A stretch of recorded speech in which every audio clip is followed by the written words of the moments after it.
दोस्तों, स्वागत है आपका कॉमिक्स टाइम्स में। और आज हम शुरू कर रहे थे कॉमिक्स पहाड़ी बाबा। ये इसका पहला पेज आप देख सकते हैं दोस्तों। और अभी तक आपने हमारे चैनल को सब्सक्राइब नहीं किया है दोस्तों, तो प्लीज़ सब्सक्राइब कर दें। चलिए शुरू करते हैं बिना समय गंवाए। चारों ओर सुंदर पहाड़ियों के बीच स्थित लोहागढ़ा पर राजा मकरध्वज का राज्य था।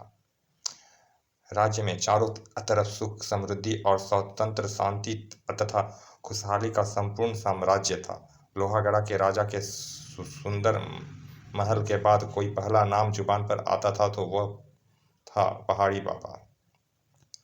राज्य की उत्तर दिशा की सीमा के पास वाली पहाड़ी के आंचल में स्थित मंदिर की आजकल पहाड़ी बाबा का डेरा था। मंदिर ही आजकल पहाड़ी बाबा का डेरा था। दिन निकलते ही वहां पर आने जाने वाले लोगों का तांता लग जाता था। क्या बाबा ने ध्यान भंग कर दिया है भाइयों? नहीं, अभी बाबा ने आंखें नहीं खोली है। कहते हैं बाबा तक पहुंचकर उनकी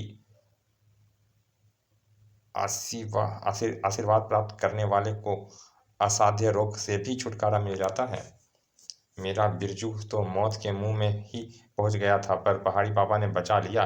पहाड़ी बाबा पहुंचे हुए साधु है भैया। पहाड़ी बाबा की जय जय। बाबा देखिए, मेरे बच्चे को कोढ़ हो गया है, इसे यहीं छोड़ जाओ। वत्स, प्रभु ने चाहा तो 10 दिनों के पश्चात यह पूर्णतः स्वस्थ हो जाएगा। अच्छा बाबा, अब तो आपका ही सहारा है। लोहगढ़ा के राजवैद्य जी के गायब हो जाने से हम सब बहुत दुखी थे। आपने आकर बहुत डूबते हुए लोहगढ़ा वासियों को सहारा दिया है। वह बूढ़ा अपने पुत्र को वहीं छोड़कर चला गया। बाबा के सेवक बराबर उसका ध्यान रखते रहे और उसका उपचार होता रहा। लो दवा पियो, इस मरहम के लेप से तुम्हारा कोढ़ जाता रहेगा। यह तो भस्म लगती है। लो दूध पी लो। क्या घर में मेरी इतनी देखभाल होती? मैं ठीक होता जा रहा हूँ। 10वें दिन। आपके आशीर्वाद से मेरा पुत्र पुनर्स्वस्थ हो गया है बाबा। यह तुच्छ भेंट स्वीकार कीजिए। हरिओम। इस माया को हमसे दूर ले जाओ वत्स। कहाँ से आया था और कौन था यह पहाड़ी बाबा? यह शायद किसी को भी नहीं मालूम था। पहाड़ी पर बने मंदिर पर डेरा डालने के कारण ही उनका नाम पड़ा था पहाड़ी बाबा। हरिओम। भिक्षा लाती हूँ पहाड़ी बाबा। लेकिन क्षण भर की देरी का अर्थ था। वो पहाड़ी बाबा चले गए। यह कैसा बाबा है जो क्षण भर की प्रतीक्षा भी नहीं कर सकता? हरिओम। लेकिन उन्हीं दिनों लोहगढ़ा की शांति भंग किए हुए था एक डाकू दल। हरिओम। ओ बाबा, खाली हाथ ना लौट जाए। शुक्र है मैं समय पर पहुंच गई। बहुत संतोषी बाबा है। समय पर भिक्षा ना मिले तो परवाह नहीं करते। लेकिन उन्हीं दिनों लोहगढ़ा की शांति भंग किए हुए था एक डाकू दल। डाकू आ गए। ओह भागो, जो कुछ है हमारे हवाले कर दो। जल्दी से उतार दो यह सब आभूषण। मुझे मत मारो। मेरे पास यही जमा पूंजी है, इसे मत ले जाओ। बकवास बंद करो, वरना जान से हाथ धो बैठोगे। लूट लो इनका सब कुछ। खूब चिल्लाओ, मगर तुम लोगों की मदद करने यहाँ कोई नहीं आएगा। हा, बचाओ नहीं। डाकू लूटपाट करके भाग निकले और खबर पाकर उनका पीछा करते सैनिक, वह तो जंगल में घुसते चले जा रहे हैं। अब जंगल से भागकर कहाँ जाएंगे? इस बार हमारे हाथ नहीं बचेंगे। कहाँ छुप गए डाकू? जंगल का कोना कोना छान मारो, एक भी डाकू हाथ से निकल कर जाना नहीं चाहिए। सैनिक डाकुओं की तलाश में लग गए। उफ, आखिर कहाँ जा छुपे वो डाकू? क्या उन्हें धरती निगल गई या आसमान खा गया? थक हार कर सब वापस लौट आए। हमें तो एक भी डाकू नहीं मिला सरकार। ना जाने वह सब कहाँ गायब हो गए। ओह, मैं सेनापति को क्या जवाब दूंगा? सेनापति को जब कोतवाल और सैनिकों की नाकामी का पता चला तो तुम सब नालायक हो। मुझे स्वयं ही इस समस्या का कोई हल ढूंढना होगा। हैं? यह खबर पाकर महाराज मकरध्वज चिंतित हो उठे थे। सैनिक युद्ध तो हार सकते हैं महाराज, किंतु किसी की खोज करने के काम को तो गुप्तचर ही बढ़िया अंजाम दे सकते हैं। सेनापति जी, क्या हमारे सैनिक इतने ही निकृष्ट हो चुके हैं कि कुछ डाकुओं को नहीं पकड़ सकते? तो गुप्तचरों को लगा दो, मगर डाकू जल्दी पकड़े जाने चाहिए। मैं शीघ्र ही कोई प्रबंध करता हूँ महाराज। अगले दिन महाराज इन दो गुप्तचरों महादेव और विश्वनाथ को डाकुओं की खोज का कार्य सौंपा जा रहा है। प्रणाम महाराज, हमें इनकी योग्यता पर पूर्ण विश्वास है सेनापति। दोनों गुप्तचर डाकुओं की तलाश में निकल पड़े। चूंकि डाकू जंगल में पहुंचकर लुप्त हो जाते हैं, इसीलिए हमें जंगल की निगरानी करनी चाहिए। महादेव, तुम सही कह रहे हो विश्वनाथ। किंतु अगले दिन दोनों गुप्तचरों के शव महल के सामने वाले पेड़ पर लटक रहे थे। राज्य के कुशल गुप्तचरों के शव, यह क्या है हो रहा है? राज्य में जैसे शासन निरंकुश होता जा रहा है। हमें चलकर महाराज को से फरियाद करनी चाहिए। उसी क्षण वह सब लोग राजमहल की ओर बढ़ चले। फिर हम आश्वासन देते हैं कि हम शीघ्र ही कोई माकूल हल ढूंढेंगे। कुछ कीजिए महाराज, अन्यथा डाकुओं के हौसले और भी बढ़ जाएंगे।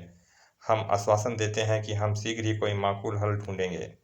महाराज का आश्वासन पाकर लोग वापस चले गए। उस दिन दरबार में भी यही समस्या बहस का विषय बनी हुई थी। महाराज, क्यों ना पहाड़ी बाबा की मदद ली जाए? ओह, तुमने ठीक याद दिलाया महामंत्री। पहाड़ी बाबा अवश्य इस समस्या को जड़ से उखाड़ फेंकेंगे। अगले दिन महाराज मकरध्वज सवय पहाड़ी बाबा के पास पहुंचे। कहिए राजन, कैसे आना हुआ? एक बहुत बड़ी समस्या खड़ी हुई है बाबा। महाराज मकरध्वज ने डाकुओं को द्वारा लूटपाट करने की बात बताई। मुझे लगता है यहाँ सब संग्राम सिंह के बेटे का काम है। संग्राम सिंह? वह कौन राजन? संग्राम सिंह भी एक डाकू था बाबा। उसके गिरोह के आदमी भी इसी तरह क्रूर अत्याचारी सैनिकों तथा राज्य के नागरिकों के शत्रु थे। महाराज मकरध्वज बताने लगे। हाँ, लूट लो सब कुछ, जो विरोध करे उसे खत्म कर डालो। वह नगर में जहाँ भी जाते वहाँ लूटपाट और मारकाट करके ही लौटते। भागो हिन। वो सब कुछ लूट कर निकल गए। लेकिन एक दिन सेनापति जी, संग्राम सिंह के ठिकाने का पता चल गया है। दक्षिण दिशा वाले खंडहरों में उसका ठिकाना है। शाबाश गुप्तचर, तुमने भारी इनाम पाने का काम किया है। फिर इन खंडहरों की ओर कूच करो सैनिकों। सेनापति ने वहां पहुंचकर शीघ्र ही खंडहरों को घेर लिया। संग्राम सिंह ने धोखा देकर निकल जाना चाहा, इधर सैनिक नहीं है। लेकिन जैसे ही वह थोड़ा आगे पहुंचा, रुक जाओ संग्राम सिंह हैं। सेनापति की आवाज़ सुनकर संग्राम सिंह ने भागना चाहा। नहीं, तुम संग्राम सिंह को नहीं पकड़ सकते। यह देखकर सेनापति ने उसे अपनी तलवार चला दी। साए खच। संग्राम सिंह को बंदी बनाकर सेनापति उसे राज दरबार में ले आए। संग्राम सिंह को राज्य की जनता के सामने कल फांसी दी जाएगी, ताकि कोई अन्य डाकू बनने का साहस ना कर सके। अगले दिन जब डाकू संग्राम सिंह को फांसी पर चढ़ाया गया, तुमने मेरे बापू को फांसी पर चढ़ाया है राजा मकरध्वज, याद रखना, मैं बदला लूंगा तुमसे इसका। और डाकू संग्राम सिंह का लड़का दुर्जन, इसकी यह हिम्मत! सैनिकों, पकड़ लो इस गुस्ताख को। सैनिक दुर्जन सिंह को घसीटते हुए महाराज मकरध्वज की ओर ले चले। मैं तुम लोगों से डरता नहीं हूँ, चाहे मुझे भी फांसी पर चढ़ा दो, पर मैं वही कह रहा हूँ जो मेरे मन में है। सैनिकों, छोड़ दो इसे। यह आप क्या कह रहे हैं महाराज? लेकिन न्याय यह नहीं कहता कि बिना किसी अपराध को किसी को दंड दिया जाए सेनापति जी। ओह महाराज, दुर्जन सिंह को छोड़ दिया गया, लेकिन सेनापति ने इसके पीछे दो गुप्तचरों को लगा दिया। दुर्जन सिंह की 24 घंटे निगरानी करते रहो, जो आज्ञा सेनापति जी। किंतु तीसरे दिन उन दोनों गुप्तचरों ने आकर सेनापति को एक निराशाजनक खबर सुनाई। हमें खेद है सेनापति जी, दुर्जन सिंह गायब हो गया है। क्या बकते हो तुम दोनों? के होते वह गायब कैसे हो गया? हमें नहीं मालूम था कि उसने घर में कोई सुरंग खोद रखी है, जिसके रास्ते वह रात में ही फरार हो गया।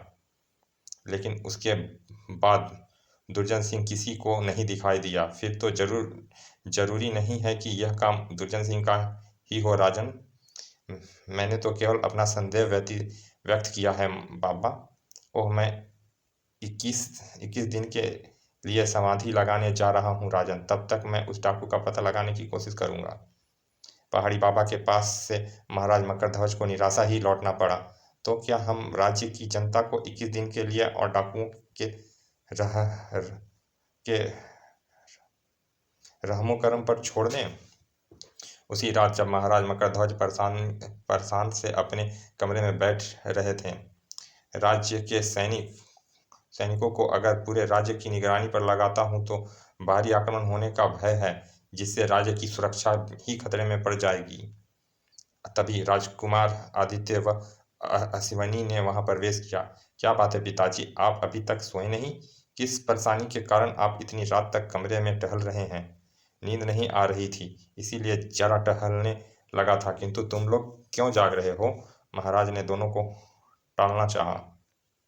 हम अच्छी तरह जानते हैं पिताजी, आप डाकुओं के कारण परेशान हैं। आप परेशान ना होइए पिताजी, सेनापति और कोतवाल उनका पता लगा ही लेंगे। नहीं मेरे बेटे, यह डाकू और उसका गिरोह साधारण नहीं है। यह सुनते ही दोनों चौंक उठे। यह आप क्या कह रहे हैं पिताजी? मुझे पूरा विश्वास होता जा रहा है कि यह दुर्जन सिंह का ही काम है। सुनने के बाद फिर महाराज मकरध्वज ने उन्हें दुर्जन के बारे में बताया। जैसे युगों युगों से डर अत्याचारी का अंत जैसे युगों युगों से हर अत्याचारी का अंत होता आया है, वैसे ही इनका भी अंत हो जाएगा पिताजी। यह सब भूलकर अब आप सो जाइए पिताजी। अगली सुबह अभी महाराज मकरध्वज सोकर भी नहीं उठे थे, एक आवाज सुनकर उनकी आंखें खुल गई। तभी उनकी नजर पत्थर पर पड़ी। यह कैसी आवाज थी? ओह, यह क्या? उन्होंने पत्थर में लपेटे उस कागज को उठाया, उसे खोलने लगा। वह एक पत्र था। महाराज मकरध्वज, आपके दोनों बेटे मेरी कैद में हैं। मेरा बदला शुरू हो चुका है दुर्जन सिंह। पत्र पढ़ते ही महाराज मकरध्वज चिल्ला उठे, नहीं, यह नहीं हो सकता। उसी क्षण वे राजकुमार के कक्ष की ओर लपके। आदित्य, अश्विनी। लेकिन उनके कक्ष में पहुंचे तो उन्हें पत्र की सच्चाई का प्रमाण मिल गया। महाराज की मुट्ठियां खींच गई।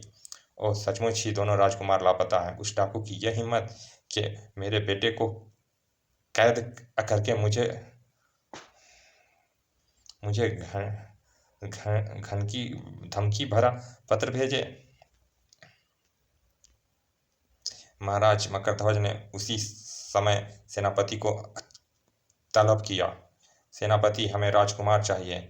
मुझे एक दरबारी पर शक है महाराज। मैं आज ही उसका खुफिया तौर पर निगरानी का प्रबंध करता हूँ। कुछ भी करो सेनापति, मुझे जल्दी ही दोनों राजकुमार और दुर्जन सिंह मिलने चाहिए। मैं पूरी कोशिश करूंगा महाराज। सेनापति चला गया। तीसरी रात जब घुड़सवार उस जंगल में से गुजरकर एक पहाड़ी की ओर बढ़ रहे थे, एक व्यक्ति हमारा पीछा कर रहा है मोती, आने दो उसे। हमारे प्रहरी की आंखों से बचकर नहीं निकल सकता। अचानक घुड़सवार ने अपने घोड़े की गति बढ़ा दी और वो भी उनके पीछे तेजी से भागने लगा। आश्चर्य, यह राजकुमार आदित्य यहाँ कैसे? ओह, उन्होंने घोड़े की गति बढ़ा दी। मुझे भी तेजी से उनका पीछा करना चाहिए। मगर तभी ओह, दोनों ने मिलकर उसे दबोच लिया। इसे बोरी में डाल दो। इसके लिए तो हमें बेहोश करना पड़ेगा, वरना यह कोई मुश्किल खड़ी कर देगा। कहने के साथ ही अचानक उस नकाबपोश ने घूंसे का एक प्रचंड प्रहार राजकुमार की कनपट्टी पर किया। तड़ाक! वह बेहोश होकर गिर पड़ा। चलिए दोस्तों, इस कॉमिक्स का पहला भाग यहाँ समाप्त करते हैं। मिलते हैं इसके दूसरे भाग में। और अभी तक आपने हमारे चैनल को सब्सक्राइब नहीं किया है दोस्तों, तो प्लीज़ सब्सक्राइब कर दें। चलिए मिलते हैं इसके दूसरे भाग में। तब तक के लिए धन्यवाद पिता।